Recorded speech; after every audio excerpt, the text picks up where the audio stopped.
Gum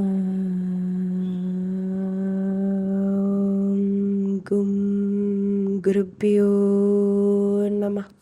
Shrimad Bhagavad Gita, Chapter 18, Sannyasa Yoga. Shloka 7. Niyatasya tu sannyasaha karmano nopapadyate mohatasya parityagaha tamasa parikirtitaha. Shloka translation. Indeed, the renunciation of necessary, inevitable and unavoidable actions does not arise. Such renunciation through delusion is said to be tamas. Commentary. True renunciation isn't about avoiding necessary actions. Think of it this way. Life presents us with unavoidable duties. Taking care of our basic needs, fulfilling our responsibilities, responding to emergencies. These aren't things we can simply opt out of. To try and renounce them out of delusion, perhaps thinking it's more spiritual, is actually a sign of inertia or ignorance. We should aim to act skillfully and efficiently, freeing ourselves from unnecessary burdens.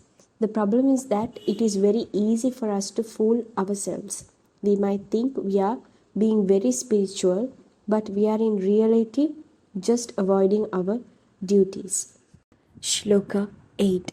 Dukkha-mityeva yat karma kaya klesha bhayat tyajit sakritva rajasam tyagam naiva tyaga palam labet. Shloka translation. He who abandons an action from fear of physical trouble, considering it painful, thus deliberately abandoning it, does not receive the benefit of relinquishment. Commentary. It's explained here that true relinquishment isn't about avoiding action because you're afraid of pain or difficulty, whether it's physical or mental. That kind of avoidance doesn't lead to freedom. Instead, it creates more problems. Think about it. When we try to dodge responsibilities, a part of us knows we are not doing what we should be. This leads to unease or even depression. We might try to distract ourselves with easier things, but that doesn't solve the underlying issue. Bhagavan Shri Krishna's teaching is that we find freedom by fulfilling our potential, not by running away from challenges. It is also important to distinguish between action and just plain work.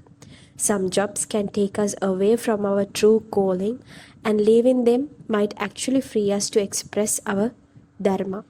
However, for most of us, work is a necessary part of life and shouldn't be abandoned unless we can truly live a life of complete renunciation. Shloka 9. Karyamityeva yat karma niyatam kriyate Arjuna sangam tyaktva palam chaiva satyaga satviko mataha. Shloka translation. When the necessary action is performed by recognizing its essential nature and relinquishing attachment and benefit, O Arjuna, such a relinquishment is considered sattvic. This verse clarifies what it means to do necessary actions without attachment. It's not that our actions are pointless, but that we shouldn't be solely focused on the reward. Think about your job. If you're only working for the paycheck, you're not fully engaged and your work will likely be mediocre. You're only half alive. Instead, the Gita encourages us to put our heart and soul into what we do, to find meaning and purpose in the action itself. This makes us more alive and benefits everyone around us. We often try to justify everything we do, searching for some grand purpose, instead of simply doing what needs to be done with a neutral attitude.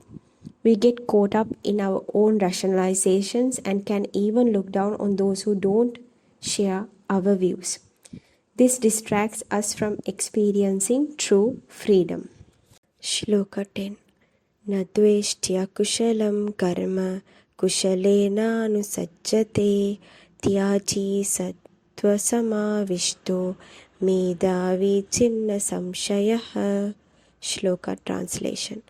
The renouncer, pervaded with purity, endowed with strong intelligence and having sundered doubts, does not hate unpleasant actions, nor does he become attached to pleasant actions. Commentary. This verse describes what a true relinquisher is like. It's not about being lazy or careless, but about achieving a state of purity, strong intelligence, and freedom from doubt. This doesn't happen automatically. It takes real effort to get there. It might seem paradoxical, but reaching a neutral state of mind actually requires a lot of focused energy. We all know that life isn't always fun. We all have to deal with unpleasant tasks. But the Gita advises us to face everything, both the good and the bad, with the same calm and cheerful attitude. The more we complain about our lives, the more we get bogged down and lose our energy. It's important to understand the distinction here. It's not that we shouldn't enjoy the good things in life, but we shouldn't become attached to them. We should be able to experience joy without getting stuck on our preferences. We are meant to enjoy life to the fullest in all its aspects.